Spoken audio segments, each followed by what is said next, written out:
Sun Wu is a former Special Forces soldier who has returned to college after completing his national service.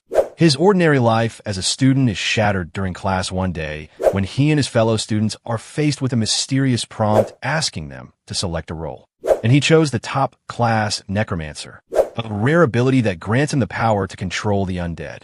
With the campus and outside world seemingly on the brink of collapse, Sun Wu must use his newfound powers to battle fearsome monsters and help save his fellow students. But will they make out alive? Let's see what happens. The story kicks off during rush hour, with people hustling through their busy lives. It's a chaotic morning, crowds pushing into jam-packed buses, students shoving one another just to squeeze in, and everything feels out of control. Eventually, a bus stops in front of a college, and a young man steps out. He looks drained, worn out, and questions how he ever survived this madness back in his first year. His name is Sun Wu, the main character of the story. Just then, his friend Han-Ho Lee hears him grumbling and teases him, asking if he really served in the Special Forces, because he can't even handle a hectic commute. Sun Wu claps back, mocking Han-Ho for not even completing his mandatory military training. The two banter back and forth as they walk toward class. Suddenly, Han-Ho halts and points to the sky. There's a strange loading screen floating above, stuck at 99%. But Sun Wu, with his poor eyesight, doesn't notice anything. Instead, he mocks Han-Ho again, suggesting he's still sulking over his girlfriend. Han-Ho insists he saw something, but Sun Wu brushes it off, assuming his friend has played too many video games and now can't tell fiction from reality. He lightly slaps him to snap out of it and tells him to hurry. They can't afford to be late. The two eventually split and head to their respective classrooms. Once in class, Sun Wu struggles to stay awake. He regrets not grabbing coffee, but this drowsiness feels different. It's not just sleepiness. Out of nowhere, a massive screen pops up in front of his eyes, displaying a bizarre question. Which class will offer the best chance of survival in an apocalyptic world? Beneath that is a prompt asking him to choose a class. Confused, he rubs his eyes, trying to confirm whether he's dreaming. Suddenly, the power cuts out. It's broad daylight, yet no one can see a thing. On top of that, none of their electronic devices are working. Panic spreads throughout the classroom. One by one, the students start seeing the same glowing screen he saw. Everyone's equally stunned, unsure if they're seeing a hologram or hallucinating. But Sun Wu can tell something's seriously off. A countdown now appears on his screen, along with a series of floating cards, each with images and star ratings. As the cards hover before the students, no one dares touch them, too unsure of what's going on. But Sun Wu thinks differently. He believes not choosing a card could be far more dangerous, especially since they have no idea what's coming once the countdown ends. Only 15 seconds left. As the timer keeps ticking, Sun Wu stares at the cards in a full-blown panic. He has no idea what to choose, but there's no time left to waste. Suddenly, he catches a flash. One of the students has picked a card. Out of nowhere, a massive sword crashes down right in front of that student, and the card he selected vanishes. Realizing he has to decide quickly, Sun Wu begins to think. What class would give him the highest chance of survival in a world that's clearly gone apocalyptic? Every card has a different star rating, and in a rush, he grabs the one with the most stars, the Necromancer class. Yep, the man is basically about to become Sung Jin Woo from Solo Leveling. A few seconds later, the class selection ends and all the screens disappear. The classroom seems back to normal, but the nerdy student still has that giant sword. Everyone stares at it, completely confused. The guy explains that it dropped when he picked the warrior class. Hearing this, Sun Wu wonders if he's really become a necromancer, because honestly, nothing feels different yet. Then, chaos. One of the students suddenly gets stabbed by a sneaky little goblin. He screams, begging for help, but everyone just stares in shock as the goblin keeps stabbing, over and over, until he dies right there. After the kill, the goblin turns and locks eyes with the rest of the students, and that's when panic erupts. Everyone bolts, except Sun Wu. Not because he's brave, but because he's too scared to move and risk attracting the goblin's attention. The other students start yelling at the sword guy to do something, since he's the only one with a weapon. But the guy starts bawling and flat out refuses to fight. That's when Sun Wu realizes he's absolutely screwed. The goblin charges at him. He tries to run, but suddenly stops. If he turns his back, he's dead. So he whirls around and kicks the goblin hard. The creature's small, so he grabs a chair and smashes it like a bug. After killing it, a notification pops up he's earned 10 gold for defeating a goblin. He stares at the message, thinking, has their world actually turned into some twisted fantasy game? Then, another alert. As a necromancer, he can now command the dead. At level 1, he can control up to 3 goblins. And just like that, the goblin he killed rises from the ground, its eyes glowing as an undead warrior. Sun Wu finally understands. His class really can summon the undead. Just then, 2 more goblins burst into the room. The students scream again, full panic mode. Sun Wu stands tall, his undead goblin in front, waiting for orders. Without hesitating, he commands it to attack. The undead goblin charges in, slashing at the living goblins with its blade. But it's 2 against 1. One of them manages to slice into its left arm. Sun Wu realizes he might need to jump in if his summon loses. The goblins don't seem that tough. They've got tiny, childlike bodies, but he still needs a weapon. He quickly yells at the sword nerd to toss over his blade. But the guy clutches it like his life depends on it, shouting that he won't hand it over. Sun Wu tells him, fine, then go fight them yourself. Of course, the guy refuses, scared out of his mind. At this point, Sun Wu's had it. Might as well just throw the guy to the goblins and steal his sword. To help his undead soldier, the main character grabs a chair and hurls it at the monsters. Taking advantage of the distraction, the skeleton soldier finishes them off with its blade. The MC earns more gold for defeating 2 monsters. Just then, he notices a one-armed goblin approaching him with an oddly cute expression. Meanwhile, the skeleton keeps staring directly into his eyes, which unsettles him, so he tells it to look away. The skeleton lowers its head, almost like it's feeling hurt. Right then, Sun Wu gets another notification reminding him he can control the undead. Wasting no time, he uses his spell to revive the 2 goblins he just killed. With that, he hits the current limit of undead soldiers he can summon at his level. While everyone is still trying to figure out what's going on, they suddenly hear cries for help from other parts of the college. That's when the MC starts realizing this might not just be a campus attack. This could be happening across the country. Outside, everything looks like it's burning. The city appears to be in complete chaos. Given the circumstances, one student opens the door and suggests they keep moving. Another says they should run to the parking lot, since he has a car. As they rush to the stairs, a group of goblins leap out from the shadows. But before the goblins can reach them, the undead skeletons ambush the monsters. The MC yells for the students to keep running while his skeletons handle the threat. In a panic, the students scatter in all directions. The MC tries to stop them, but then thinks maybe it's better this way. He understands the situation follows some kind of game logic, and his best bet for survival is to keep fighting and getting stronger. As he watches his undead army holding the line, one of the monsters suddenly goes berserk and decapitates one of his skeletons. Now down a soldier, Sun Wu realizes things are getting risky. Fortunately, his remaining 2 skeletons manage to kill the enemies, and he gains more gold. He also sees that he's leveled up. Opening his profile, he finds that instead of attribute points, he gets a level up card, which grants him a random reward. Though it's based on luck, these cards are a major part of the game. He picks the random skill card, which ends up increasing his minion capacity by 1. He can now control for it once. He summons another skeleton, but notices his mana is running low.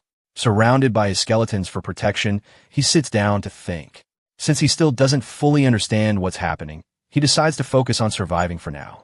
With his skeletons guarding him, he begins making his way downstairs. The scene below is just as bad, but he knows staying on campus isn't an option. He tells his skeletons to lead, and they move forward until they run into Hanho. Panicking at the sight of undead goblins, Hanho smacks one on the head with a dagger. The MC sees him crying and calls out to him. Hanho, confused, asks what these goblins are, and the MC explains they're kind of like his bodyguards now. When asked about his class, Hanho says he picked Rogue. The MC laughs, since Hanho chose a 1-star class, assuming it'd make him as powerful as a brigadier general. Even the skeleton minions seem disappointed. Hanho joins their group, and together they start heading off campus. As they move, the MC gets a new notification. He's gained a synergy effect from being in a group. The effect activates when 5 daggers are equipped, granting bonus gold and a chance to land a critical hit. He realizes it's a party buff that triggers under specific conditions, and even better, his skeletons can also benefit from it. This means he can use group-based buffs without needing a full party. As they make their way down slowly, they run into a group of goblins and a huge monster that looks like their leader. The moment Sun Wu encounters the goblins, a notification pops up saying that the monsters are under the influence of the scent of death, which lowers their stats by 30%. This effect only kicks in if there are at least 4 skeletons of the same type nearby with that buff active. Taking advantage of this, Sun Wu sends his skeleton minions to fight. They quickly overpower the goblins and start defeating them with ease. But then the real threat shows up, the boss monster. It lifts its hand and activates a skill called Wild Berserker, which powers up all the enemy minions. The tide of the battle begins to shift as the now buff goblins start fighting back harder. Sun Wu realizes he has to stay composed. The only way his skeletons stand a chance is if he gets rid of the buff first. He commands the one-armed skeleton to ignore the rest and go straight for the boss. The brave skeleton leaps at the monster and slashes its arm, cutting it clean in half. Though the skeleton gets kicked away, the buff is removed. His job is done. With the buff gone, the skeletons easily finish off the goblins. The boss monster tries to resist, not willing to go down easily, but after a tough fight, it finally falls. Sun Wu earns some bonus gold from the kill and notices the boss also dropped a few items, a spear and a wristband that boosts nearby allies. After picking them up, he sees the one-armed skeleton standing in front of him, clearly waiting for recognition. Sun Wu smiles, pats on the head, and the little guy seems genuinely happy. With that, they keep moving forward. While walking, they hear some voices nearby. Sun Wu tells his skeletons to hide so they don't scare anyone. A large group of students has gathered near the college's exit gate. One student is trying to calm everyone down, saying he already contacted the student council. Apparently, the main gate is locked tight and no one can get out. Sun Wu immediately recognizes the guy. It's Jin Suk, a known bully who also used to harass girls. He was part of the student council, which is why he acts like he's in charge now. Sun Wu wonders if he's just pretending to be the leader to show off. Jin Suk then turns to Sun Wu and his friend, telling them they need to help protect the other students since they have weapons. He even asks about Sun Wu's class and starts bragging about how he killed a goblin. While Sun Wu is cringing at the guy's arrogance, another student, some nerdy-looking kid with a sword, comes running and reports that he heard goblins near the staircase. Jin Suk immediately instructs everyone to take shelter in the nearby cafe while they hold the front. Meanwhile, Sun Wu calls out to his friend and points to a message written on the door. It says the door won't open unless the boss is defeated within a set time limit, and if they fail, the boss will only become stronger. Realizing that no one else is going to come save them, the main character knows they must kill the boss if they want to escape. Just then, he runs into Jin Suk again, who introduces him to a nerdy guy and tells the nerd to hold off the goblins. The MC asks if he saw the message on the door. The guy says yes, but he's waiting for a rescue team, thinking maybe the Korean military will come and save them. But the MC knows they can't just sit and wait. As he heads back toward the stairs, he sees a group of goblins charging toward him. The nerd nearly has a heart attack, and to make things worse, the skeleton minions appear too, sending him into full panic. The MC quickly signals the skeletons to stop and explains they're under his control. He calls the student council guy an idiot and sends the skeletons into battle.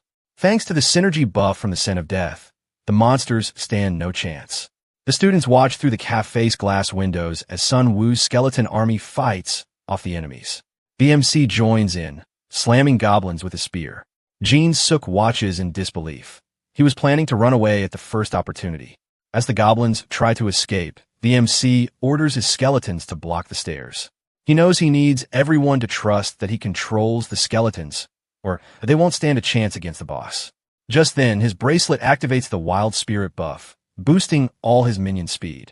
These goblins aren't a threat now, but the MC knows tougher enemies are coming. The students begin to realize he's the one commanding the skeletons. As the army wipes out the goblins, cheers break out. He's finally earning their trust. He searches the fallen monsters for loot, but only gets a notification saying he's received a roulette ticket. He wonders how they'll deliver it, considering he has no inventory. They all regroup, and when the MC sees Jin Suk, he smirks and asks if he was useful. Everyone stands awkwardly in silence, unsure what to do. The MC tells them they can't leave just yet since the door won't open unless the boss is killed. He explains that the boss is somewhere in the building. Upon hearing this, the students all instinctively step back. None of them want to take on the boss. The MC warns them that failure could lead to even worse monsters showing up. Suddenly, one student raises his hand and says he's seen the boss, It's on the rooftop. Knowing what needs to be done, Sun Wu asks if anyone wants to go with him. As expected, no one volunteers, not even his friend, who wants to stay behind. But the MC insists and drags him along to help buff his skeletons. While they're talking, a girl named Jisoo cuts in and says bringing more people could be a bad idea because the rooftop is narrow. She points out that the MC already has his skeletons and weak people will just get in the way. The MC thinks she's acting a bit too recklessly since they don't even have enough info about the boss yet. He looks to Jin Suk again, but the guy's already trembling and says he has to stay behind to protect the others. Realizing no one else is coming, the MC decides to head to the rooftop with the small team he has. As they climb higher, they're suddenly swarmed by goblins attacking from both above and below the staircase. Without flinching, Jisoo leaps into the chaos and slices through the goblins with precision. She's wielding a long sword and clearly knows how to use it. Her training shows. Hanho watches in awe, genuinely impressed by her skills. Meanwhile, the MC is handling the skeletons attacking from the upper side. Once they clear the area, the group continues upward. After a few steps, they find the injured professor. The MC rushes to his side, asking what happened. The professor explains that when the monsters first appeared, he tried to protect his students by leading them to the roof. But that turned out to be a fatal decision. A monstrous creature slaughtered all the students. Grabbing the MC, the professor begs him not to go up there, fearing for his life. But the MC stands tall, spear in hand. A new quest pops up: defeat the boss and avenge the professor. It also warns that his choice will shape his destiny. Realizing how important this is, he rallies his skeleton army and heads to the roof. The moment they arrive, a message notifies them. They've entered the boss room. The scene is grim. No students survive the massacre. Only the monster's minions remain. Seeing this, Jisoo is enraged and charges ahead to kill them all. But Sun Wu stops her, signaling her to wait. He knows they need to stay calm and think smart if they want to survive. Soon, the goblins spot them, grab their weapons, and begin surrounding the group. Hanho nervously asks if they should run, but the MC is determined to fight. He activates his Berserker spell, powering up his skeleton warriors, who immediately charge into battle. The MC tells everyone to use the undead as shields and strike when there's an opening. He ducks behind a minion and slashes when he sees a chance. Jisoo follows suit, cutting down enemies efficiently. Hanho, on the other hand, is frozen with uncertainty until he pulls out a dagger and throws it. It lands perfectly, instantly killing a goblin. Even he's shocked. Turns out his past of tossing classmates' pencils gave him deadly aim. Excited, he throws another dagger. It hits again. He's locked in now, finally finding his role. As the goblins start losing, a debuff kicks in, lowering their stats and making them panic. They retreat in fear until they reach a massive goblin towering over them. Everyone realizes this is the boss. The goblins rally behind their leader and charge once more, fueled by new determination. As the group tries to hold their ground, they watch in shock as the boss demolishes one of the skeletons with a single powerful strike. Panicked, the main character quickly orders all his summoned minions to retreat. But the boss doesn't stop. He keeps attacking, eliminating the skeletons one after another. The MC revives them, but his mana is running low, and he knows he can't keep it up for much longer. Hanho attempts to catch the boss off guard by throwing his dagger, but the boss deflects it with ease. Enraged, the boss charges after him, making Hanho scream for backup. The minions try to help, but they're easily swatted aside. Still, one skeleton manages to land a blow on the boss, which only fuels his rage further. He kicks that skeleton away with brutal force. Just then, the sword-wielding girl appears and strikes the boss while he's distracted. She lands a solid hit, but it's not enough to finish him. The MC realizes she's thinking tactically, so he decides to make a move of his own. He has his minions surround the boss and commands one to attack from behind. As the boss turns to defend, the MC hurls a spear straight into his face, causing the boss to roar in pain. But things are looking grim. The MC's mana is nearly depleted, and only 3 skeletons are still standing. The boss catches on and bursts out laughing, assuming victory is his. He swings his sword, causing the MC to drop his guard. As the boss charges straight at him, the MC knows this could be the end unless he thinks fast. Fortunately, he spots a sword lying nearby. Bracing himself, Sun Wu grips the sword tightly and tells his remaining minions to rush the boss. The boss instantly crushes one minion, but the other leaps into the air and catches the sword tossed by the MC. Though the initial strike fails, the sword triggers a synergy effect. Its weight decreases and attack speed increases. Even better, the minion activates a special one-armed warrior trait, giving it an 88% chance to inflict a bleeding effect with its first hit. With these buffs, the MC sees a path to victory. He grabs a chair and charges at the boss alongside Jisoo and the sword-wielding minion. He smashes the chair into the boss to open a window for attack. Just as they move in, the boss slams the ground, triggering an explosion that sends them flying. In the chaos, Hanho hurls a dagger that lands perfectly in the boss. Realizing this is their shot, the MC orders his one-armed skeleton to sacrifice itself for the win.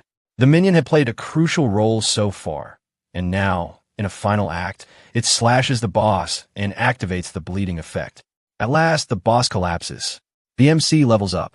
Then, to his surprise, he notices that the skeleton has absorbed the boss's mana and evolved. It's now at level 2 and holds the traits of a commander. His friends also confirm they've leveled up from the battle. As they talk about their level-up rewards, the MC picks a random skill card. It grants him the ability to craft weapons from bones using mana. For now, he can only make 4 weapons at once, and the quality depends on the bones used. With the boss defeated, his exclusive quest comes to an end. He earns another skill that boosts the number of minions he can summon. However, the part about destiny still confuses him. While he's deep in thought, something falls from the sky, a hood. One of his friends grabs it and tells him it boosts monster evasion by 50%. Jisoo receives a fire whetstone, which can set her blade aflame when used. The MC suggests they test out their new gear and powers later, since for now, they need to keep moving forward. Back at the cafe, the students are beginning to grow anxious. Even the nerdy kid started questioning whether they should have joined Sun Woo in fighting the boss. Hearing that, Jin-Suk snapped, yelling at the others that if they wanted to complain, they were free to leave or go up to the roof and die like the MC. But the students weren't having it. They called him out, reminding him that the only one protecting them was Sun Woo. That hit a nerve. Jin-Suk lost control and started verbally lashing out, claiming the MC was dead and they were on their own now. Just then, a group of skeletons appeared and scared the hell out of him. Sun Woo showed up right behind them and sarcastically asked if Jin-Suk still wanted him to die. Calmly, he opened the exit door, ready to leave the campus. As he and the skeletons moved to head out, they gave Jin-Suk a look. Sun Woo asked if he had anything to say. Jin-Suk, embarrassed, just pulled a face and kept quiet. Behind him, some students whispered that he was just faking his tough act, that deep down he was still a loser. Ignoring everything, Sun Woo, Hanho, Jisoo, and the skeletons left the building. After checking their surroundings and finding the coast clear, Sun Woo spotted a passage and told the others to follow. As they moved along, they stumbled upon several corpses, heads smashed in, weapons scattered. From the look of it, the MC figured goblins were behind the attack and wondered if any were still around. Suddenly, Hanho got excited. He had spotted a group of people in the distance. They all seemed armed and looked like they'd survived a monster fight. Jin-Suk rushed ahead, grinning, and greeted someone named Daesong, who was surprised to see him alive. As the two chatted, Jisoo looked annoyed. She clearly knew this guy. Jin-Suk whispered something to him, and Jisoo and Hanho quietly guessed it was about Sun Woo. The MC didn't care. He stood there smiling. Daesong introduced himself as the student council president and said everyone had suffered enough. They needed to unite to survive. Then he pointed at the skeletons and asked what they were. Sun Woo casually explained they were part of his class card. With a smug tone, Daesong questioned why he'd choose creatures that kill people. It was clear he was trying to make Sun Woo look dangerous.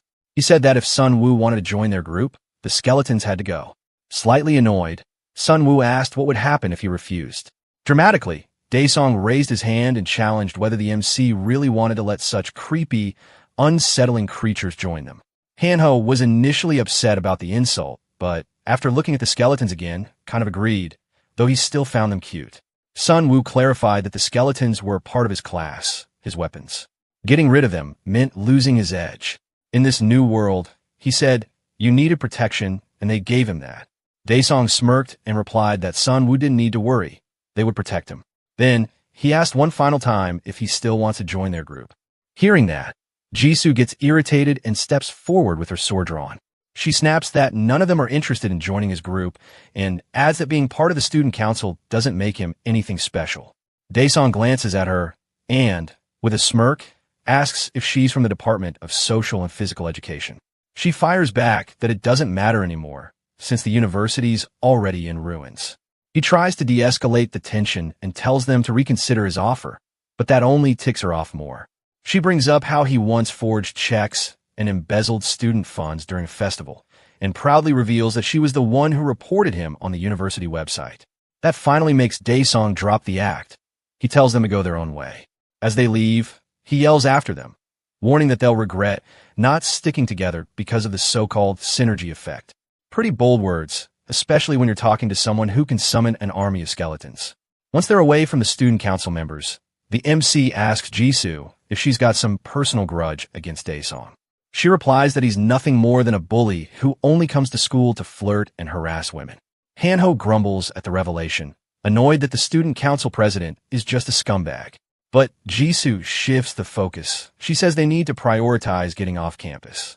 She also warns them to avoid crowded spots, since monsters might be targeting large groups. Sunwoo thinks for a moment and suggests they take the path by the hill. It leads to the main gate, but avoids most people. The group heads up a long wooden staircase, while a skeleton scans their surroundings. Everything feels oddly quiet. Suddenly, Sunwoo raises his hand, signaling everyone to stop. At the top of the stairs, they spot a massive orc looming over a pile of fresh corpses. This one is even bigger than the goblin boss. The MC immediately understands. They're now facing the next wave of monsters. Without warning, the orc slams its axe into the ground and charges. But the MC is used to facing monsters by now. He smirks, thinking this is another great chance to make more skeletons. The orc barrels into the skeletons and smashes them to pieces instantly. Then it sets its sights on Jisoo, who clumsily thrusts her sword at it. The orc's axe slams into her blade with force that nearly breaks her defense. Just as it lifts its axe again to strike, one of Sunwoo's skeletons jumps in and shatters itself to shield her. Realizing the orc can't be allowed to get any closer, the MC calls on his ace skeleton to intercept. The one-armed skeleton steps up, dodging the orc's blow and landing a strike on its shoulder. The MC yells to Jisoo, telling her to fall back to safer ground, since they can't afford to fight on the stairs. Jisoo is clearly frustrated. She hadn't expected the orc to break through her guard so easily. Once they retreat, the MC tells the team that direct attacks aren't going to work. The orc, though slightly shaken, starts climbing the stairs again. The group quickly retreats into the trees to limit its movements. The MC tells Jisoo he's going to use his skeletons as sacrifices. It's all part of his strategy. Luckily, there are enough corpses lying around. All he has to do now is manage his mana properly. Meanwhile, the orc pushes forward, thrashing through the trees in an attempt to hunt them down. After surrounding the orc, Sunwoo commands his skeletons to attack simultaneously. At the same time, Hanho throws a dagger at the monster. All the skeletons follow suit, launching their weapons toward the orc. Two of them charge from its blind spots, but the orc still manages to land hits on both. Despite that, the skeletons succeed in grabbing its arms and pinning them down. Right then, the main character and Jisoo dash toward the orc with their swords. The orc tries to strike Jisoo, but she dodges by slipping under its arm and slicing at its knee, forcing it down on one leg. Seizing the opportunity, the MC cuts off its right arm. That's when a one-armed skeleton leaps into the air and finishes the job with a final blow. A system window appears in front of the MC, showing that he's earned 110 gold for defeating the orc patrol leader. Surprised, he realizes they just took down the orc boss. Jisoo remarks that this one wasn't as strong as the previous boss they'd fought. Curious, the MC walks over to the corpse and tries to summon it, but the system tells him his level isn't high enough to raise mid-tier monsters yet. Instead, he summons regular skeletons. He then asks Jisoo which card she chose. She says she picked the 3-star Tiger Hunter card just because she liked the color. With his mana fully recovered, the MC decides to test out his new skills. He uses his bone crafting ability to make weapons: a sword, blunt weapon, spear, and a low-grade arrow. Each of these can be traded for gold. As he inspects the axe, he notes how much lighter it feels than expected. He tosses it to one of his skeletons and arms the others with freshly made weapons too. This ends up triggering additional synergy buffs for his skeletons. He even lends a sword to Hanho, telling him to return it to the skeleton later. The group then starts heading downstairs. Along the way, Hanho notices something strange. A sealed purple gate stands before them, with a warning that says they must defeat the boss in 8 minutes, or else all the monsters will receive double power. This frustrates the MC, as it's now the second time they've run into this kind of challenge. Suddenly, another alert shows up. Orc squads have begun a hunt, drawn by the scent of hunters in large groups. Jisoo quickly realizes that the larger the group, the more enemies they'll attract. So sticking with a big team may not be a good idea here. Meanwhile, an orc appears near the student council team. From outside the building, Jisoo and Hanho can hear their screams. The group feels thankful they didn't join them. All three come to the same conclusion. Being in a large group isn't always an advantage. Just then, a new notification arrives. The first orc wave is incoming. They're about to face 5 orcs. Hanho begins to panic as he sees them drawing near and asks the MC what to do. After a brief pause, the MC grins and says he has a plan. He's going to set up a trap using the nearby cars and skeletons. As the orcs begin moving down the road, one of them notices Hanho standing on top of a car, mocking them by calling them pigs. Enraged, the orcs charge at him. But just before they reach, a car door suddenly swings open, throwing them off balance. That's the cue for the MC and Jisoo to jump into action. Jisoo draws her sword while the MC commands his skeleton army, who are hidden nearby, to launch an ambush. The skeletons strike from all directions, giving the orcs no chance to fight back. After the battle, a system message appears announcing their victory. Sun Woo earns 100 gold for defeating the first wave and levels up to level 4. He realizes he can now command up to 7 minions, though his mana pool is still quite limited. Meanwhile, Hanho is thrilled about unlocking a new high-speed skill. The MC then asks Jisoo what ability she picked. She says she chose Strength, which increased her power by 2 points and gave her a fiery warmth in her body. Sun Woo tells Hanho to return his sword and then summons 2 more skeletons, preparing for whatever comes next. He passes the sword to one of the skeletons who reaches out for it. As the group begins to leave the area, they notice the entire city has plunged into chaos. While walking, Sun Woo suddenly raises his fist, signaling everyone to stop. Up ahead, a group of orcs are attacking a bus, trying to slaughter everyone inside. Peeking from behind a tree, the trio spots 7 orcs surrounding the bus. One man inside the bus attempts to fight back with a spear, but it's barely effective. The MC realizes things are looking grim, and that everyone inside might die. Jisoo watches as 2 orcs raise their axes for another blow and insists that they help. She suggests they flank the orcs from one side of the bus while the man with the spear attacks from the other. But the MC hesitates, unsure if that man would actually have the courage to fight. He tells her it's risky to depend on strangers in situations like this. Then he points at a nearby truck and says they'll give the orcs a taste of modern civilization. Inside the bus, a blonde man holding a sword and shield yells at the spear-wielding man, blaming him for not doing more. Kyung-soo Lee shouts back, challenging him to fight the orcs himself if he's so confident. Passengers are shaking and crying, all convinced they're going to die. Then, out of nowhere, the orcs stop attacking the bus. They turn to see a car barreling toward them. The vehicle crashes through, flinging 2 orcs into the air. The people inside the bus are stunned, unable to process what they're seeing. Suddenly, skeletons leap from the truck and begin attacking the remaining orcs. Ironically, one of the bus passengers is even more terrified of these skeletons than of the orcs. Once the chaos settles, the people on the bus wonder if the skeletons have left. Just then, one appears at the window, causing a man to drop his spear and fall back screaming for it to go away. Hanho knocks on the bus door, trying to get the man to open it. Though he sees them, he's still too scared of the skeleton to move, even after they assure him they're human. With all the orcs defeated, the group eventually leaves the area. The scene shifts to Hanho smashing a vending machine with his hammer. Sun Woo watches and asks what he's doing. Hanho grins, winks, and admits he's broke, but still craving a soda, so he's trying to break it open. Just then, the blonde guy they recently rescued walks up and attempts to buy a Coke for Hanho, only to realize the machine's broken.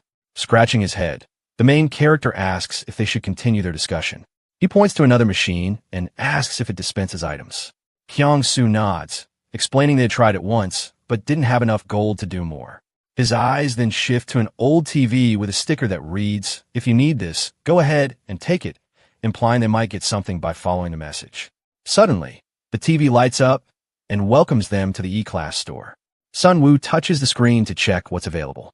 The store has 3 reward tiers, bronze, silver, and gold, and sells items up to gold rank. While browsing, Hanho and Jisoo ask if the shop really works. He says they'll only find out by trying. Hanho has around 360 gold, Jisoo has 584, and our main guy? He's stacked with 1552 gold, enough to try the silver roulette. Plus, he's holding an unlimited rank roulette ticket that lets him pick any rank item. Hanho watches in disbelief as he picks the gold roulette. Luck's on his side. He hits first place and scores a legendary item, the Tear of the Sea Spirit, a blue orb that boosts mana by 300 and increases recovery by 200%. Exactly what he needed, since he'd been running into mana issues. Feeling lucky, he then tries the silver roulette and wins second place, earning a shield. Jisoo also scores his second place and receives a skill, leader of the expedition force. Meanwhile, poor Hanho ends up with third place and gets some potions. He's clearly disappointed, but Sun Wu reassures him that they might come in handy later. Jisoo then updates the group. The fight at the sports field is still going on. Time to move. Hanho turns to the MC and asks if they're sticking with the same plan. Sun Wu just smiles at the truck and says he's got something bigger planned this time. Elsewhere, the student council is under attack by orcs, shouting for help. Daesong tells them to regroup and prepare to escape while he holds the enemies back with his sword. One student mentions that people are trapped in the stands, but Daesong tells him to ignore it. They don't have a luxury to save everyone. He orders Jin Seok and Hyungmin, both shield bearers, to lead the way. Just then a bus slams into the orcs from behind, crushing them. Inside, someone laughs maniacally. After the carnage, Hanho leans out the bus and yells for everyone to get in. The players outside instantly regret not following them earlier. Jisoo hops off the bus and comes face to face with an orc, the same kind she fought before. Ready for payback, she blocks its attack with her sword. This time, her weapon holds firm. With her burning sword, she finishes off the orc and turns around triumphantly, only to see Sun Wu and his skeletons annihilating the rest of the orcs from a distance. She realizes how clever his strategy is, attacking while staying out of harm's way, and suddenly feels a little dumb for putting all her points into brute strength. As Sun Wu continues tearing through the orcs with precision, she can't help but wonder what kind of life he lived before all this. After killing the orcs, Sun Wu turns to Daesong and demands to know what he's doing there, especially since he never liked being near his skeletons in the first place. Daesong lets out a nervous laugh and asks if Sun Wu really plans to hold a grudge given the situation. But Sun Wu, visibly angry, calls him out for abandoning people and running away. Daesong tries to cover it up, saying he was just retreating to reorganize his team, though everyone on the bus knows he's lying. While they're arguing, a notification pops up warning that the orc chief is enraged. Without hesitation, Sun Wu climbs on a bus and tells Daesong that if he wants to come too, he has to follow orders. First order, hand over his armor. Daesong complains, asking how he's supposed to protect himself without it. But Sun Wu just smirks and assures him he'll be under his protection now. As they move out, Sun Wu gets a system notification saying he's leveled up to 5, which allows him to control medium-sized monsters. Another message tells him the maximum number of monsters he can control has increased. He's happy. He can now command 9 monsters. Then he notices something behind him. One of his skeletons is now wearing Daesong's armor. He wonders if it might be too heavy for the skeleton to move, but remembering past battles, he realizes this particular one is more dependable than the others. He sighs and tells it to take the armor off. The skeleton gives him a helpless look as Sun Wu puts a chain mail over his white t-shirt. Hanho shows up and points at the group of people they've rescued, suggesting they'll need another bus if they plan to save more. But Sun Wu shuts that down. No more rescue missions. With Jisoo and Hanho by his side, he steps toward the crowd, gripping the bus's handrail as it rocks. He tells everyone they'll have to fight the orcs. A system window flashes up, declaring that the orc boss has launched a global destruction operation, meaning the monsters will keep hunting until every last survivor is dead. Sun Wu stares at the crowd with determination and reminds them of the game's rules. There's no running from the orcs. The only way out is to defeat the boss. A man in a tracksuit with bandaged fingers raises his hand and says he saw a ton of orcs in the gym, around 100 by his estimate. The crowd gasps in fear, just as the system issues more alerts.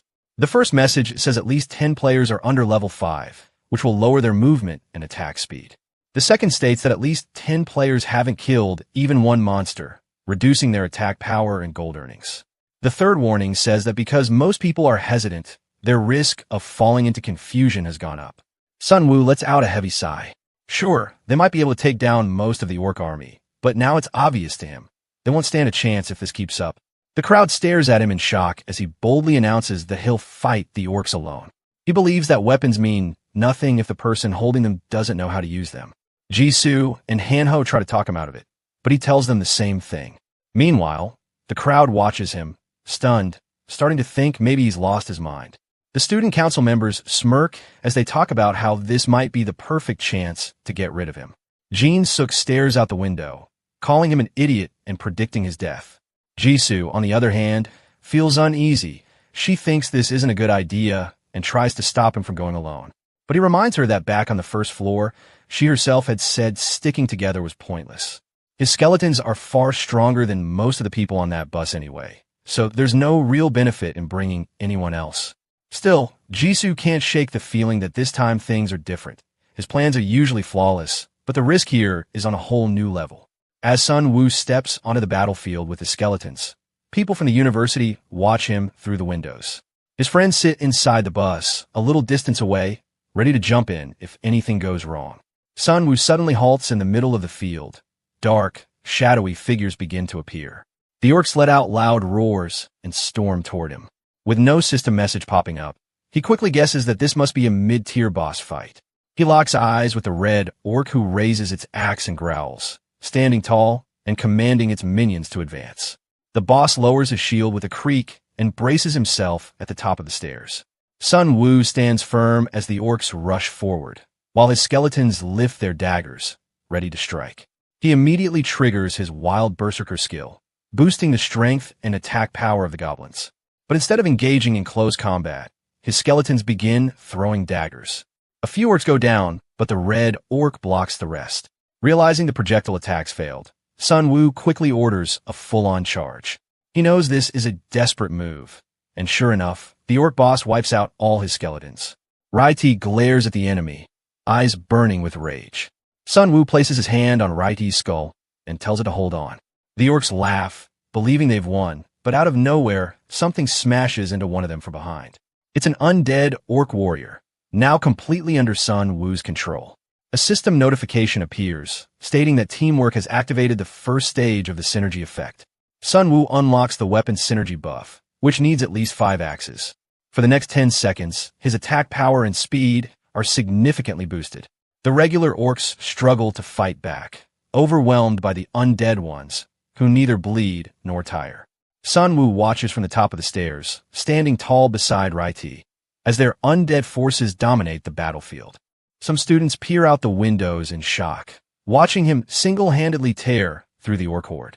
Behind the panicked orcs, Jisoo, Hanho, and the bus driver observe the intense scene unfold. Jisoo's eyes go wide as she remembers her last talk with Sun Wu. He had already planned all of this. As he checks his mana bar and sees it climbing, a wave of satisfaction washes over him. Could this be the power of a legendary item? Skulls float in the air above the battlefield, and another notification alerts him that the orc's abilities have been reduced by 30% due to the overpowering scent of death. Terrified, the orcs start to retreat, but their leader lets out a mighty roar, triggering a morale boost that cuts the debuff in half. With renewed energy, the orcs charge again. But Sun Wu's undead army is more than ready. Reuniting climbs onto a fence above Sun Wu and joins the charge. Sword in hand, it slashes through the enemies. Combined with the undead orcs, the skeletons rush forward at Sun Wu's command, ready to crush anything in their way. After wiping out the orcs, the main character slumps down on the steps, exhaling deeply. A system message pops up in front of him. He's earned a lottery ticket for defeating 100 monsters. This achievement upgrades him to infinite status, making him the 21st player to reach it. It hits him then, 20 others already reached this milestone before him. Suddenly, the sound of a bus grabs his attention. Someone's trying to flee by driving it away, but they crash straight into the pink wall barrier. It blocks their escape. Sun Wu's irritation grows as he spots the student council group surrounded by orcs. Turns out, they were the ones trying to escape using the bus. Now, they're screaming for help while the orcs try to drag them away. Frustrated, Sun Wu facepalms. Their disobedience just made things worse. As he gears up to go help them, the other students are encouraged to join in. Although he usually fights solo, he allows them to tag along. On one condition, they better not get in the way of his skeletons. He heads into the building, flanked by 2 undead orcs. The place is horrifying. Dead goblins hang from the ceiling, and the atmosphere is grim. The group pauses when a light glows through the smoke, revealing a monster with glowing eyes. Holding his orb, Sun Wu wonders if this is the boss. He tells everyone to get ready. This is going to be the orc boss fight. The hostages are in terrible shape, bloody, bruised, and some even missing teeth. Sun Wu feels slightly relieved that no one has died yet, but he's also puzzled. Since when did orcs have the brains to take hostages? The student council members beg him for help with desperate eyes, but he glares back coldly, blaming them for their recklessness and for dragging others into this mess. He's done playing nice. If they can't even follow his lead, then it's time to go all in and show no mercy. Showing weakness now would be a mistake. He decides to surprise the orcs with a sudden attack and rescue the hostages. But before he can move, an orc swings its axe and cleanly decapitates the student council president in a brutal display, making everyone terrifying. And then, things get even worse. The real orc boss appears on the roof. He casts a bizarre spell, instantly draining everyone's strength. Multiple system alerts pop up for Jisoo. She's been hit by Breath of the Abyss and is now confused, with her mana being siphoned away. The orc boss finally descends. He's a junior-level black magician, almost like a shaman.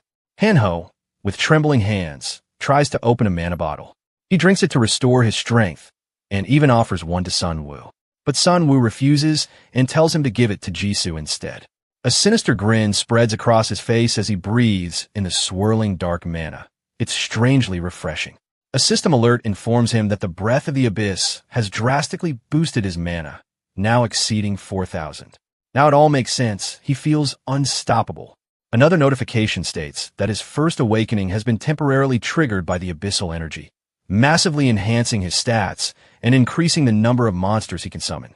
As he steps forward, lit only by the glow of his own mana, he looks absolutely terrifying.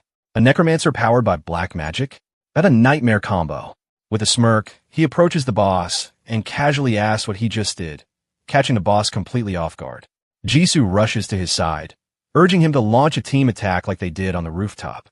But Sun Wu simply smirks again, his whole body now radiating with overflowing mana, and declares that nothing will ever be the same again. Undead soldiers launch into the air, and Hanho watches in awe as every corpse on the rooftop begins to rise. His eyes widen in disbelief, while system messages flood in, listing all the new synergy buffs they've just gained. Sun Wu, now looking like a full-blown demon of death, glares at the boss, ready to show him what real necromancer power feels like. The orc shaman goes on a rampage, smashing all the undead warriors into pieces. But then, a system notification appears. It confirms that no matter how many skeletons the shaman destroys, they're guaranteed to be revived. Every time he kills one, Sun Wu instantly brings it back. As the cycle continues, the orc shaman starts getting exhausted. He looks at the main character, who now resembles something out of a nightmare, a total beast. Without even realizing it, Sun Wu has become the boss himself. He then asks the shaman if he finally understands who he's up against. With glowing eyes locked on him, Sun Wu stares deep into his soul and tells him this is what death truly looks like. Terrified, the shaman starts to panic, unsure of how to deal with Sun Wu. He tries to escape, but it's too late. The undead army has surrounded him. Watching this, Sun Wu tells him it's foolish to think he can run from death. The poor shaman screams as skeletons lunge at him from every direction. He struggles to fight back, but the sheer numbers overwhelm him. Eventually, Reuniting finishes him off, putting an end to his misery. For defeating the junior black magician, Sun Wu earns 1,055 gold. Then, after the orc chief is dead, Reuniting absorbs his mana and ranks up. Sun Wu realizes it's something important. His minions need to land the finishing blow on a boss to gain experience. He opens his minion list, 33 skeletons in total, including one level 3 veteran. While checking this, Hanho calls out to him, pointing out something coming out of the boss monster's mouth. When Sun Wu looks closer, he sees it's an item. Its description reveals that it grants devil attributes to the user, but once equipped, it demands many sacrifices to remove. Sun Wu doesn't fully understand what these devil attributes mean, but guesses they might be similar to his necromancer class. He equips it anyway, and now gains the ability to steal mana from enemies with every hit. Suddenly, all his skeletons collapse back into bones. The orc shaman's spell has worn off.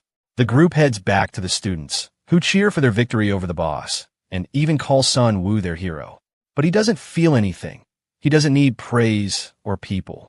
He knows that to increase his chances of survival, he has to avoid gathering too many people around him. Now that the boss is defeated, the seal breaks and the exit doors swing open. The students begin talking among themselves, wondering if they can finally get out. Some think it's best to stick with Sun Wu for survival. Meanwhile, Hanho checks his phone and tells Sun Wu, with a worried look, that the same disaster is happening all over the world. He worries about his parents, which makes Sun Wu think about his own family too. Just then, a bus pulls up and Kyung-soo urges everyone to hop on. He used to be a military driver and says he knows the location of the base. He plans to take everyone there. Sun Wu gives a small smile and lies, saying his house is nearby, so he won't be joining them. Kyung-soo then tells the students they've brought 2 buses to fit everyone. Apart from Sun Wu's group, all the other students board the buses. They wave goodbye, and then the vehicles drive off. After they leave, Hanho wonders where they'll head next. He asks Jisoo where she lives, and she replies that she stayed in the school dorms since her family lives on an island. She then asks if she can stick with Sun Wu, even though she doesn't think she'll be much help. He reassures her that she will be, and lets her stay. Hanho asks the same thing, but Sun Wu jokes that Hanho needs to cut off one of his hands first if he wants to be a one-armed warrior like Reuniting. Out of nowhere, Jisoo shoves both of them to the ground. Just as they hit the floor, a massive dragon flies right over them. The group stares up at the terrifying beast, completely unsure of what they're looking at. Meanwhile, the bus comes to a halt, and Kyung-soo notices several dragons tailing them. One guy yells at him to keep driving, but Kyung-soo insists it's actually more dangerous to move right now, since the dragons are only targeting buses that are on the move. Just then, a system alert pops up, announcing the arrival of the boss monster, the wyvern alpha male. In the next moment, the dragon swoops down, lands on the bus, and tears it apart after hurling into the air. Watching this unfold, Sun Wu comes to a hard truth. He's not nearly strong enough for this world, but he also realizes he can become stronger.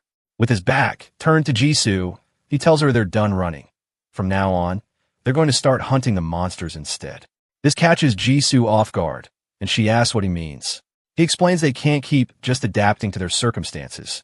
If they do, they'll simply go from being easy prey to prey that's slightly harder to kill.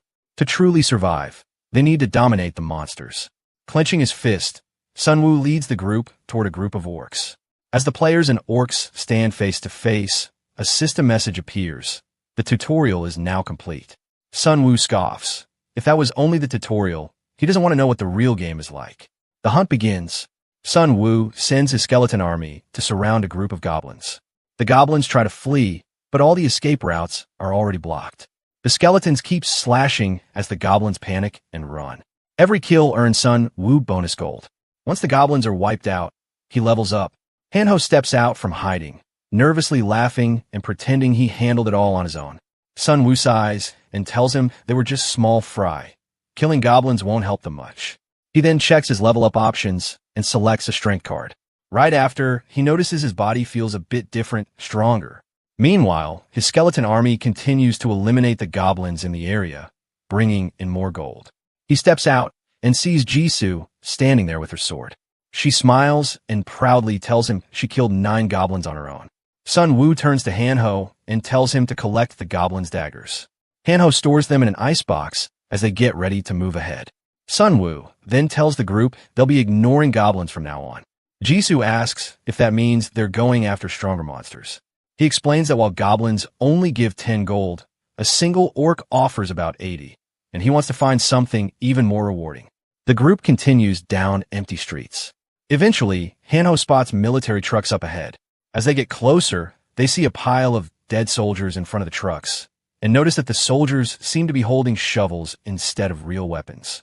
Suddenly, a soldier steps out of one of the trucks with a shovel and hesitantly asks if they're human, clearly uneasy about the skeletons standing behind them. Sun Wu waves and smiles, reassuring him that they're human and mean no harm. The soldier calls out to his sergeant, informing him of the newcomers. Sun Wu walks over and speaks to the sergeant, who stays behind a window and apologizes for not stepping out. He's got an injured leg. Sun Wu notices he was stabbed by a goblin. The sergeant, Sergeant Kim, admits he feels pathetic getting stabbed by a monster barely the size of a child. Somehow, though, they manage to survive. Confused, Sun Wu asks why they don't have guns. The sergeant explains that their guns didn't jam due to a technical issue. After the monsters appeared, all their weapons just stopped working. They had no choice but to fight with shovels and swords instead. Noticing the sergeant's condition, Han-Ho quietly tells Sun Wu that he has a few healing potions.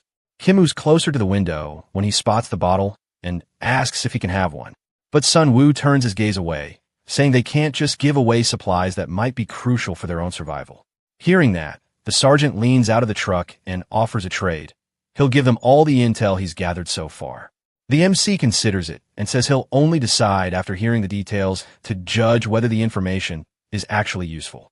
Kim then explains that there are wolves out there, each as big as a bull. Their squad couldn't even take down a single one before being overpowered. He adds that he's spotted something else too, QR codes. He's seen two so far, one at the station and another at the subway transfer center. Taking out his phone, he tells them to scan the codes. Doing so will install an app on their phones, which is currently the only way survivors can communicate, since all other forms of communication are down. After thinking about the survivor network, Sun Wu hands over the potion. The sergeant then asks where they're heading and learns they're planning to rejoin their unit. Sun Wu wants to know if he'll be safe there, and Kim replies that when the monsters first showed up, their superiors took away their guns and made them fight with shovels.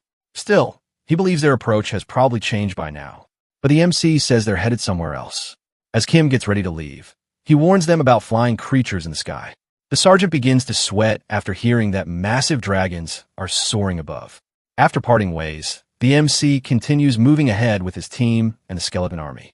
When they reach the station, they find their first QR code.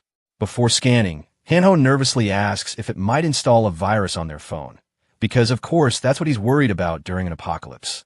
Once they scan it, the app installs and reveals a message board and news feed, where players can share updates with each other. The game admin also uses it to post announcements. Sun Wu looks through the admin's post, wondering who could be orchestrating all of this. He also checks out the message board, though it's currently empty. Jisoo informs him that it costs 1,000 gold to make a post. Suddenly, a new message pops up from player 4884, telling everyone that their group is setting up a safe zone at the H apartment complex in Weizong City. The post has two comments, one of them asking how to get in touch with the group. Han-Ho looks at the address and mentions that it's actually close to where he lives. Sun Wu asks if they should head there, also wondering how the person who made the post managed to spend 1,000 gold so easily. After all, they had gone through a lot just to reach level 6, while the other group was already level 8. As he stares at the post, something about it feels off to him, but since he still needs to meet some high-level survivors, he decides to head towards the location anyway. Suddenly, his phone beeps. He checks it and notices that a comment on the post has been deleted. A player asks why it was removed, and the original poster replies that someone was just talking nonsense, so they deleted the comment. This strikes Sun Wu as suspicious as he keeps staring at his phone. Meanwhile, a muscular guy holding a phone smirks creepily, realizing that yet another victim has walked into his trap. Under the bright sun, a man is seen desperately trying to protect his daughter from a bunch of goblins. Armed with only a baseball bat, he does his best to drive them away. But soon it becomes clear he can't hold them off alone, so he shouts for help. None of the nearby players come to his rescue. They all watch from the safety of the surrounding buildings. As the goblins close in, one suddenly gets stabbed with a dagger. An undead orc appears and begins smashing the monsters with an axe. The man watches in disbelief as Sun Wu's undead army arrives just in time to help. Sun Wu reaches out his hand and reassures him that he's safe now. The trembling man explains that his house is nearby, but they've run out of food. Sun Wu digs into his bag and hands over a few goods. He knows it's not much, but it's all he can offer. The skeleton army overwhelms the remaining goblins, who try to flee. As the group chases them down a stairwell, they come across a dungeon sign. Han-Ho asks Sun Wu if they should go down and finish the job. Before they can move any further, the man stops them and warns against entering the basement. He reveals there's something down there, even scarier than the goblins. Sun Wu smiles and thanks him for the warning. As they descend the stairs, a system notification pops up, informing them that they've entered the Elder Slime Shrine. Deeper in the basement, they find a goblin corpse with slime covering its head. An undead orc quickly smashes the slime with its axe. Each kill rewards them with 140 gold. Hanho, gripping his melting dagger, complains that the slime can even melt metal. But Sun Wu points out that it can't dissolve bones, making his skeletons the perfect counter. Just then, Hanho hears a sound and turns to see a massive slime creature. It destroys a skeleton with one powerful hit. Sun Wu realizes that if the slime can't melt its target, it just crushes and devours it instead. Plus, his skeleton's attacks are useless because of the creature's sheer size and density. Rather than making more skeletons, the MC begins crafting weapons out of bones and hurling them at the slime from afar. Jisoo throws him a skeleton, and he quickly transforms it into another basic weapon. While he's occupied making more weapons, the slime suddenly charges and attacks him head-on. The MC counters by using one of his orc warriors as a shield to block the blow. However, the slime ends up swallowing and destroying the minions. But instead of being alarmed, the MC grins and says the boss just made a big mistake because the skeleton it devoured had a pouch full of bones. He then activates his weapon creation skill, turning all those internal bones into weapons, which shred the slime from the inside. The skeletons waste no time and begin bashing the slime into even smaller chunks to prevent it from regenerating. The one-armed skeleton finishes it off, just like always, and they earn 2,255 gold for defeating the slime boss.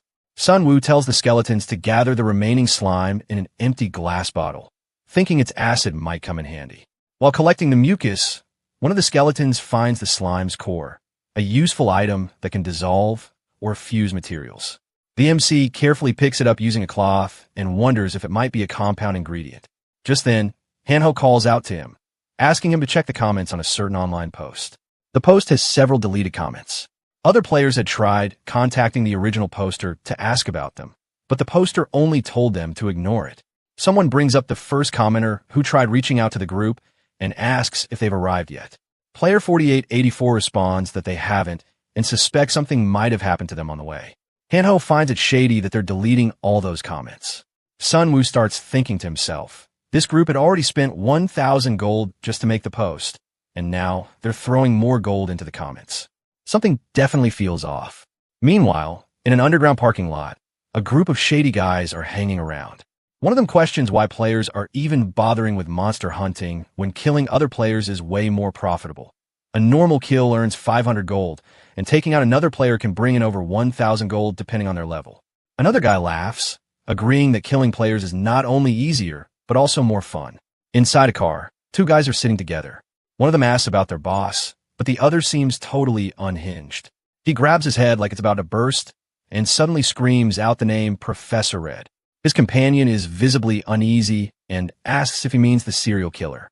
The twitchy guy starts having a vivid flashback. He's being attacked by a monster, which reveals itself to be a vampire. The creature bares its sharp fangs and stares him down, saying he has a need for people like him.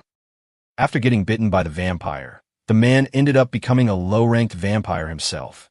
He couldn't believe how the hell things had spiraled like this. He had just gone to the convenience store with his gang to loot some stuff, but that monster bit him and turned him into a damn vampire. And after that, everything went to shit. He couldn't stop himself from killing every single one of his own gang members. The vampire just sat back and watched with this twisted grin, enjoying the show as he butchered them one by one. The boss kept drinking blood from the corpses lying on the floor, feeling himself slipping further away from anything human. The vampire gave him a cold look and told him to keep feeding, to grow stronger, and to wait until they crossed paths again. He snapped back to the present, yanked out of his flashback by the guy sitting next to him who shouted at him. Another guy came up to the car window, asking if there was some kind of problem. The boss just stared at him for a second, then calmly said everything was fine and asked what he wanted. The guy held up his phone, showing a new comment on their post from player 157. The message said he was with two others and wanted to meet up, asking them to come to the park. Hearing this, the boss grinned wickedly and told them to head to the park right away. He couldn't help but think how stupid some people were. This open apartment complex was the perfect hunting ground for luring dumbass like them. The residents nearby, too scared to even open their mouths about it. In fact, the boss was already thinking about wiping them all out once they were done playing with their prey. As they were driving, the guy behind the wheel suddenly slammed the brakes. A group stood ahead in the middle of the road, backs turned, faces hidden under hoods. They couldn't see who the hell these people were. The boss, already losing his patience, shouted at the driver to just run them over. Without hesitation, the guy floored it and plowed right into them. But instead of bodies flying, all they saw were bones scattering through the air. Turned out, there weren't even people under those hoods, just goddamn skeletons. And before they could process it, Sunwoo used the skeleton's bones to form deadly spikes, slamming them into the car and making the driver lose control. The car crashed hard. The boss was completely disoriented, having no clue what the hell was going on. Suddenly, the window shattered and someone grabbed him, dragging his ass out and tossing him to the ground. Sunwoo snatched his phone, pointed a sword at his face, and asked if he was the bastard who made that post. The boss couldn't even get a word out. Sunwoo had already been suspicious after noticing the deleted comments earlier. He figured these assholes must have been up to something shady, so they'd set up a trap, but he didn't expect these psychos to actually try and run them over. The boss glared at him and growled, asking if Sunwoo had any idea who the fuck they were messing with. But Sunwoo didn't even flinch. He just kicked the man square in the face, hard, as one of the underlings watched in terror. Calmly, Sunwoo asked how many people they had upstairs, casually threatening to rip his damn head off if he didn't start talking. The guy suddenly started laughing, charging at Sunwoo and mocking him, asking if he'd ever killed someone before. But right then, Reuniting appeared and slashed the bastard's arm clean with his sword, making him scream like hell as blood gushed everywhere. Sunwoo stared at him with disgust, saying that even in this screwed-up world, he wasn't some heartless freak who could just kill people on a whim. But his skeletons? They didn't give shit. One of the orc skeletons raised its axe, ready to finish the bastard off, but instead of begging, the man just started laughing like a lunatic. Sunwoo wondered if the pain had driven him insane. Then, Sunwoo turned to the other guy and asked, with chilling calmness, whether they should start by cutting off his legs or arms first. The terrified guy caved immediately, blurting out that there were 8 people upstairs. But before he could say another damn word, the boss suddenly stabbed him through the chest with his clawed hand, killing him instantly. Hanho and Jisoo watched in pure shock as the boss murdered his own ally without even blinking. His severed arm had morphed into a wicked, blade-like weapon. He ripped the guy's head clean off and started drinking his blood, healing himself and boosting his stats at the same time. He used to be a 3-star ninja, but after being bitten, he turned into a low-ranked vampire. In this form, he couldn't level up normally, but he could steal the stats of anyone he killed. The man stood up and let out a deafening roar, activating his berserk mode, which boosted all of his stats by 20%. Sunwoo quickly realized this bastard's class was even more brutal than his own. His group got into a tight defensive formation, with the skeletons shielding the front. Sunwoo knew they couldn't afford a single mistake. If they slipped even once, the vampire would rip them apart. He ordered the skeletons to attack, but the vampire moved way faster than expected, forcing them to fall back into defense again. The vampire ripped through the skeletons like they were paper, going straight for Sunwoo. He knew he had to take him down first to stop the undead from fighting. Sunwoo barely managed to throw up his shield before the vampire's sharp, deadly arm came crashing down. But right then, Jisoo slashed the vampire from behind. He only laughed in response and turned to attack her instead. While he was focused on her, Hanho jumped in and rained down a barrage of daggers, hitting him over and over like a damn machine gun. Pissed off, the vampire shifted targets again in a split second and launched himself straight at Hanho, giving him no time to dodge. But just before the hit landed, Reuniting parried the blow, blocking it at the last second. The vampire dodged Reuniting's counterattack, but S charged in from behind with an axe. Still, the vampire saw it coming and shattered the axe with a single strike. Sunwoo immediately raised his shield again, but the vampire's power was overwhelming. He easily weaved through every attack, mocking them, calling them too slow. While he was focused on Sunwoo, Jisoo appeared again from behind and swung her blazing sword at him. But the vampire saw it coming and easily dodged it, laughing as he taunted her, saying he could see that pathetic attack coming from a mile away. Right after, Reuniting leapt onto the vampire, slashing straight through his left arm with his sword. The vampire let out a blood-curdling scream as his entire arm was hacked off. Sunwoo immediately saw the opening and shouted for all his skeletons to attack at once. But just then, the vampire's remaining lackey showed up, making him grin wickedly. He sneered, thinking they'd arrive at just the right time. But his cocky grin vanished fast. His men froze in place, terrified after seeing the grotesque, monstrous state their boss was in. The dumbass looked away for a second, and Jisoo didn't miss the chance. Her sword struck him hard. Reuniting and the other skeletons jumped in two, slashing and stabbing him from every side. The vampire tried to fight back, but Sunwoo wasn't about to give him a chance. He rammed his sword right through the bastard's neck and coldly muttered if he could regenerate from this too, then ripped his damn head clean off. In that moment, Sunwoo got a reward. 1,000 gold for killing him, since he counted as a level 1 player. But instead of feeling proud, the whole thing made his stomach churn. What the hell? You could actually earn gold from killing players? He glanced toward the remaining goons, his expression darkening. He asked them bluntly if this was why they'd been going around murdering people. The thugs started trembling like scared little shits as the skeletons surrounded them. Sunwoo walked toward them slowly, his voice ice cold, ordering them to drop their weapons. None of them dared to disobey. They instantly dropped everything, raising their hands in surrender. After a round of harsh questioning, one of them spilled the truth. They didn't even know who their big boss really was. Their immediate boss just followed orders from some higher-up, but none of them had any clue he could turn into a literal monster. Sunwoo frowned, his mind racing. Was this so-called big boss the one creating these monsters? And if so, what the hell was his class? Could there really be classes stronger than 5-star ones? That disturbing thought lingered in his head. Then he asked the group how many people they'd killed so far. When they admitted they'd slaughtered over 21 people, Sunwoo's expression hardened immediately. Without a word, he signaled the skeletons. The bastards started begging for their lives, crying that they were just following orders. But Sunwoo didn't flinch. He'd already made up his mind. If these assholes lived, they'd only keep butchering innocent people later. He wasn't going to let that happen. Jisoo was clearly shaken after witnessing what just happened, but even she had to admit he wasn't wrong. Meanwhile, a new comment popped up on the post, warning Sunwoo's group not to meet with another group because they were a bunch of cold-blooded killers. The sergeant saw this and snapped, furious that now there were humans going around killing others on top of the monsters already roaming the city. But then he spotted another comment. It said that user 157, Sunwoo's account, had wiped out the murderers using a trap with the skeletons. As he read it, the sergeant's angry expression melted into a grin. He realized it was the same group he'd encountered earlier. A soldier nearby tried telling him about an incoming call, but the sergeant just waved him off, smiling proudly, muttering that their saviors were doing some damn good work. The scene shifted to a man clad in armor, who was also reading through the comments. He softly thanked Sunwoo's group for continuing to protect others, despite everything.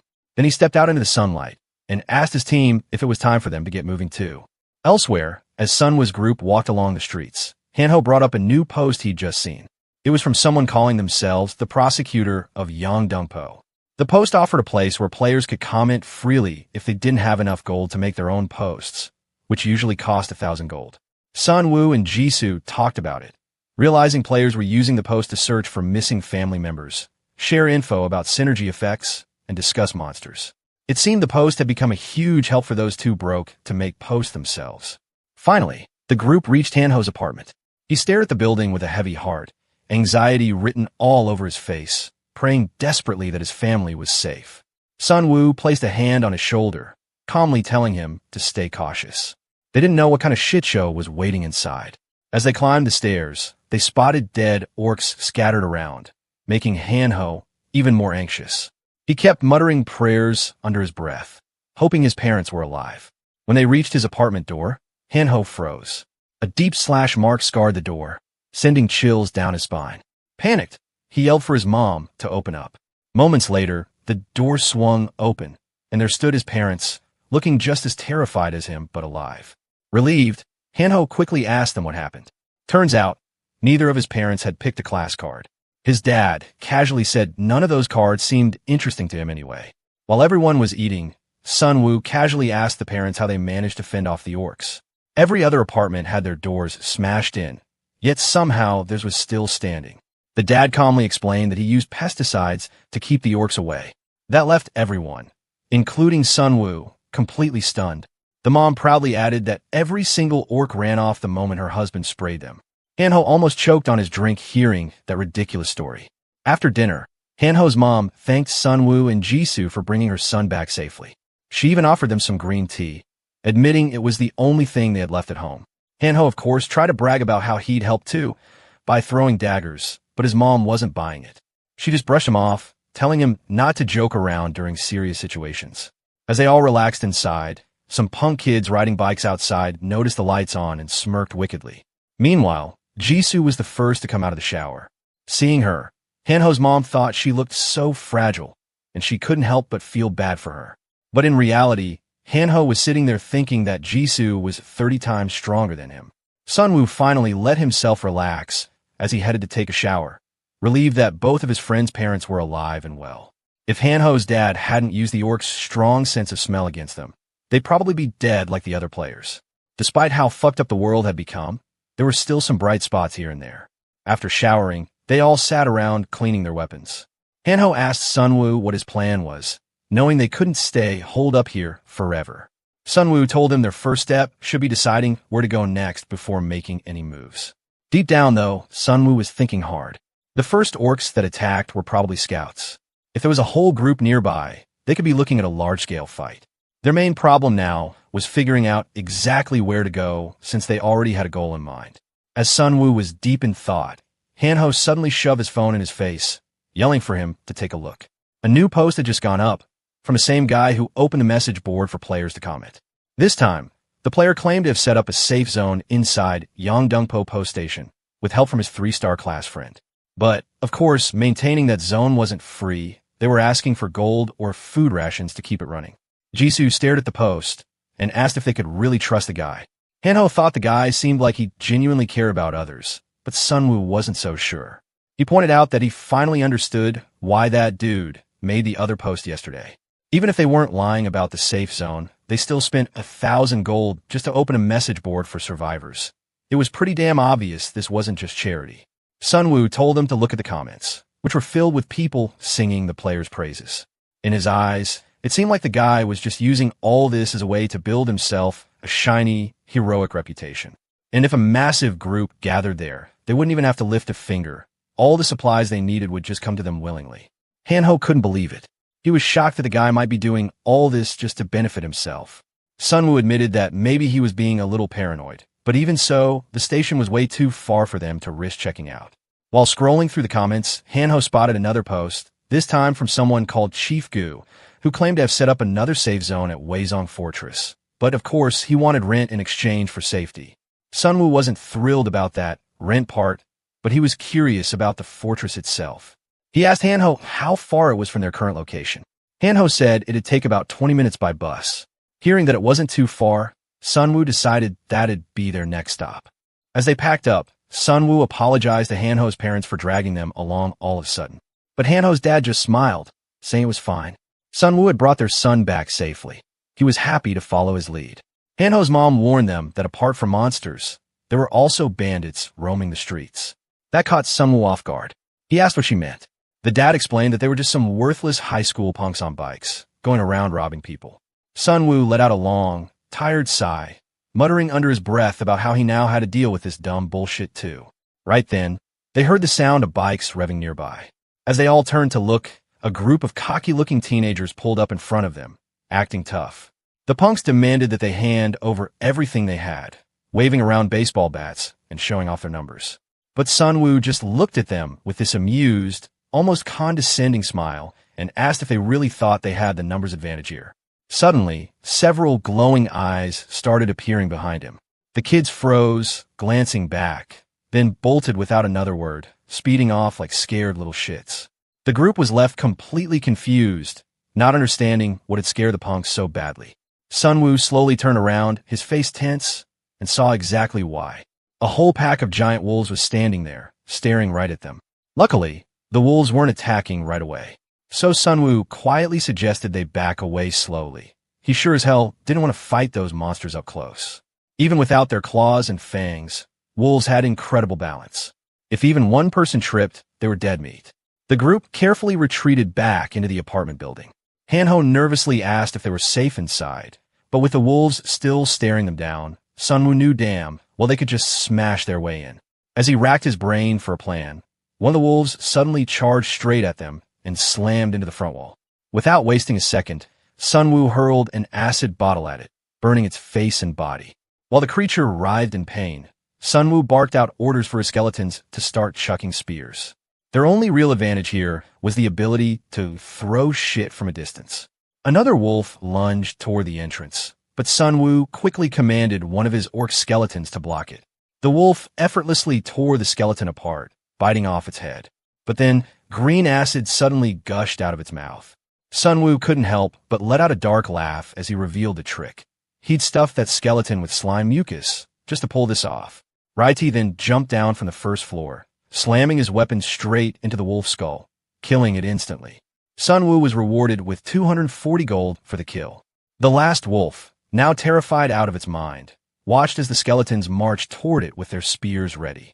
It didn't take long before they finished off the remaining wolves, wiping out the whole damn pack. Sunwoo gained some more experience and finally hit level 7. Jisoo glanced down, muttering that they were just starting to feel more and more like a damn burden to him.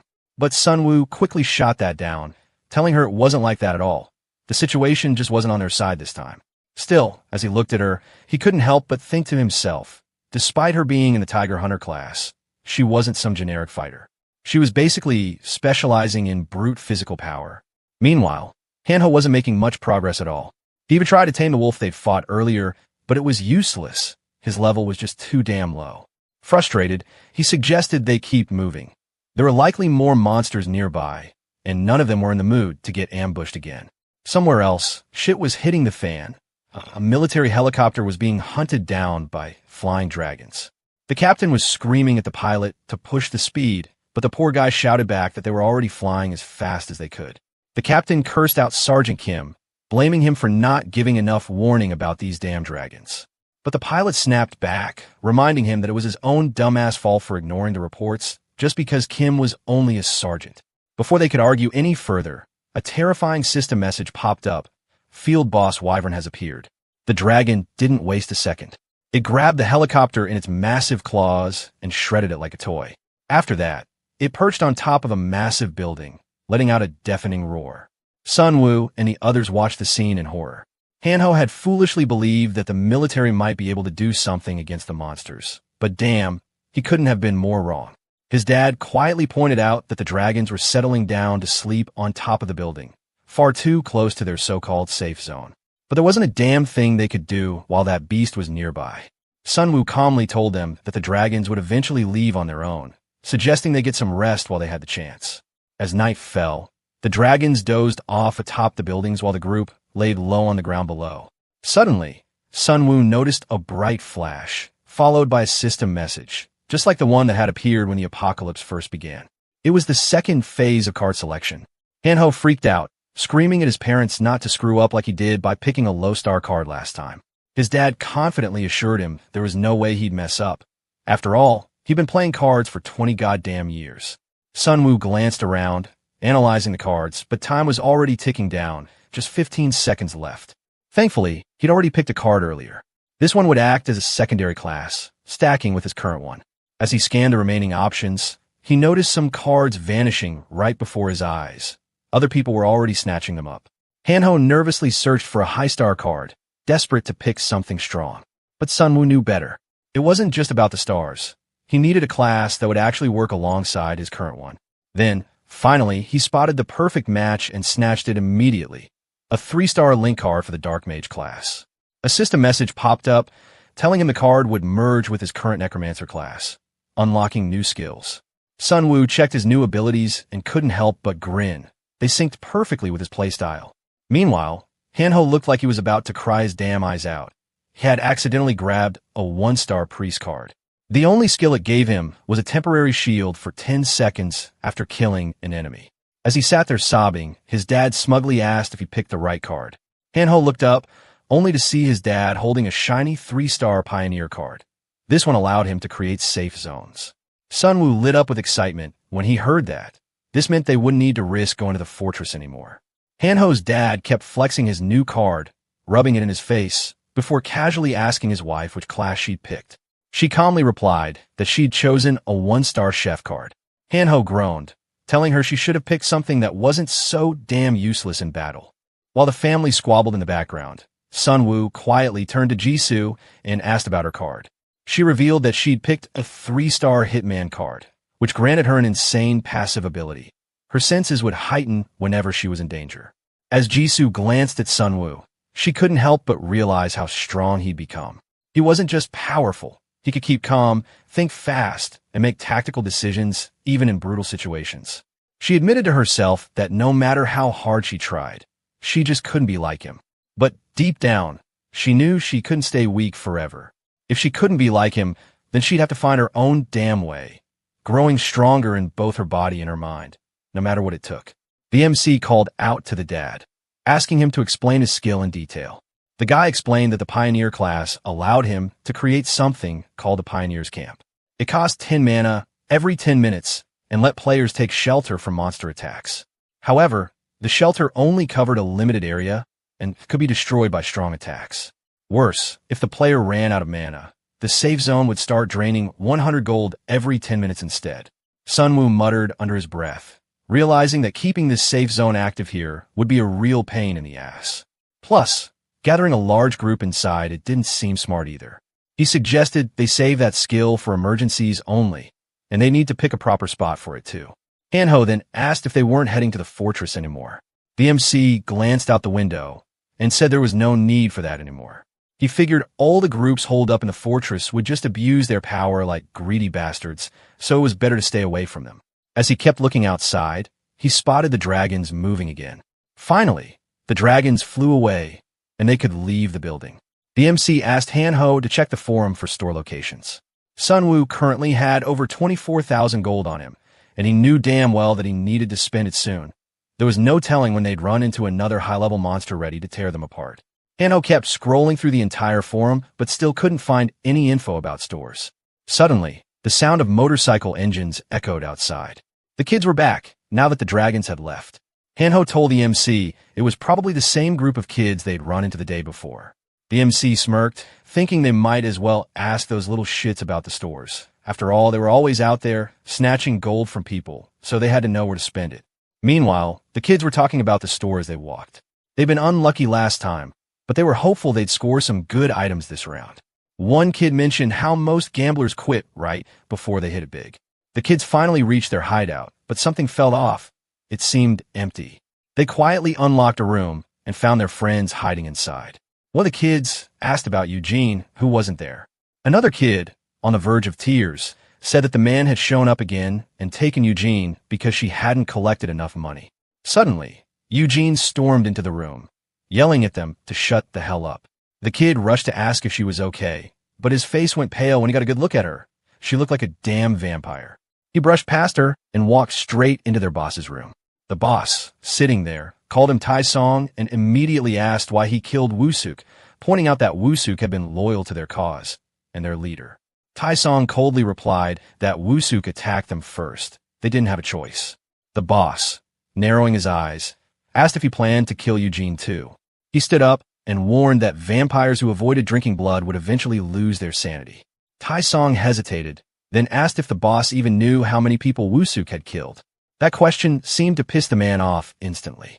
He glared and asked if Tai Song was seriously talking back to him right now. He reminded him that their boss had generously allowed them to work for him, and they'd be dead meat if they started defying orders. Tai Song simply walked away, muttering that he'd figure things out himself. But the man wasn't done with him. He stopped him and growled that if he didn't bring back 10,000 gold within 2 days, he'd be the next to die. Right then, voices echoed from outside the room. Sun Woo and his group had entered their hideout. The MC grumbled about their pathetic customer service, drawing the boss's attention. The boss assumed they were there to buy something and casually asked what they wanted. Without wasting time, Sun Woo pointed his sword straight at him and ordered him to hand over every last thing he had. The vampire boss started laughing like a maniac, warning them they had no fucking clue what kind of mess they just walked into. But then, Sun Woo noticed the guy's fangs. He immediately asked if this bastard was the gang boss of the apartment. The vampire's grin twisted into rage as he realized these were the bastards who'd wiped out his entire crew. He snapped, charging at them in fury, but before he could land a hit, the orc skeleton grabbed him by the arms. Sun Woo calmly pressed his sword against the vampire's neck and asked if he could regenerate his head too. The two orc skeletons pinned the vampire down as Sunwoo slowly pushed his sword halfway into his throat, threatening to finish the job if he dared to move. He then coldly asked if this bastard was the vampire lord. The vampire suddenly started cackling, then snapped free and shattered Sunwoo's sword like it was nothing. He lunged towards Sunwoo, but before he could even get close, a storm of daggers rained down on him. Sunwoo seemed to predict every damn move he made.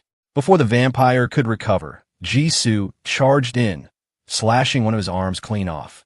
He shrieked in agony, blood spraying everywhere. Worse, he couldn't even regenerate it properly because her flames kept burning through the wound. Jisoo swung again with her blazing sword.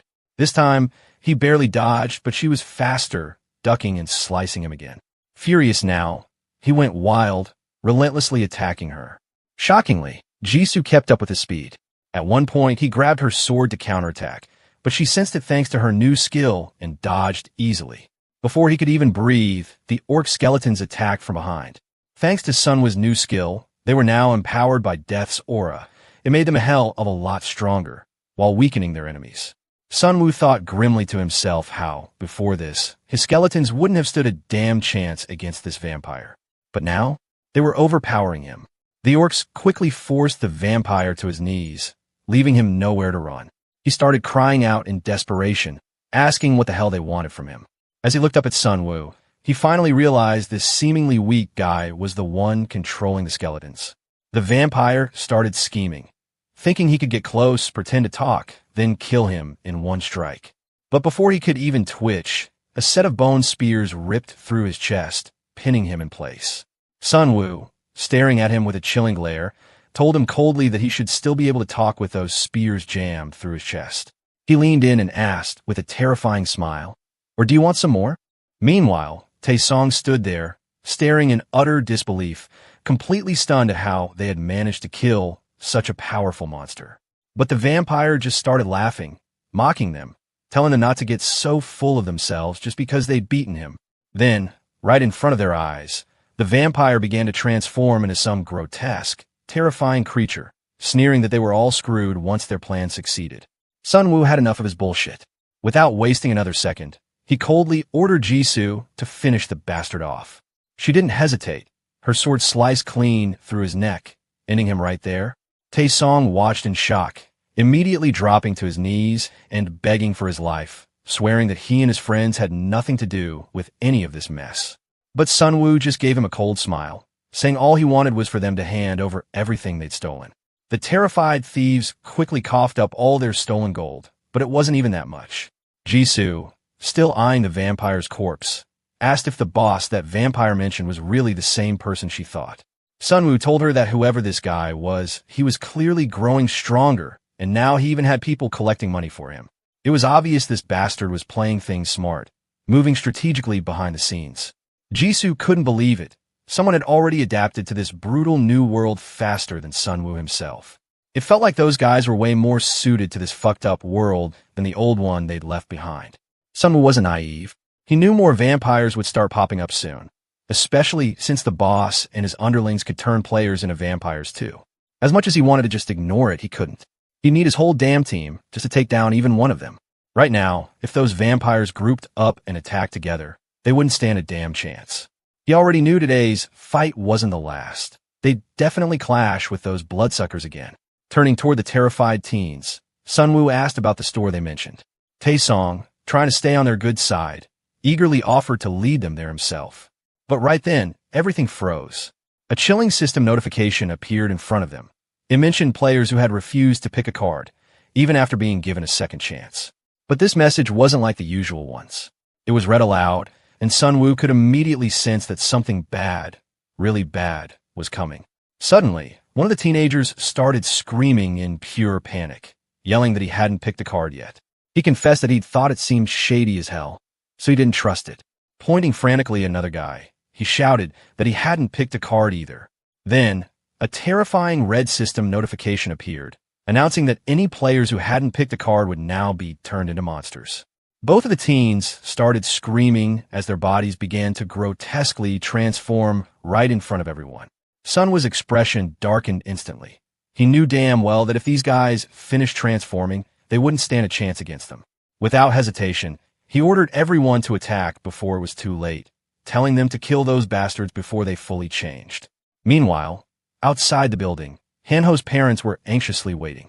His mom nervously wondered if it was really okay to be hurting these teens like this. But Hanho's dad wasn't having it. He stomped his foot and snapped that those little punks had made plenty of people suffer, even killed some of them, so they damn well deserve whatever was happening to them inside. Back inside, the orc skeletons were doing everything they could to crush the transforming monsters before it was too late. Sunwoo knew their only option was to kill them mid-transformation, otherwise, it was game over. Suddenly, one of the werewolves lashed out, smashing a skeleton clean in half with terrifying brute strength. Sunwoo could barely believe what he was seeing. Those monsters were seriously that strong? But Reuniting and the orc skeletons didn't back down. They kept hammering away at the werewolves, fighting with everything they had. Finally, after a brutal struggle, they managed to kill them. The reward?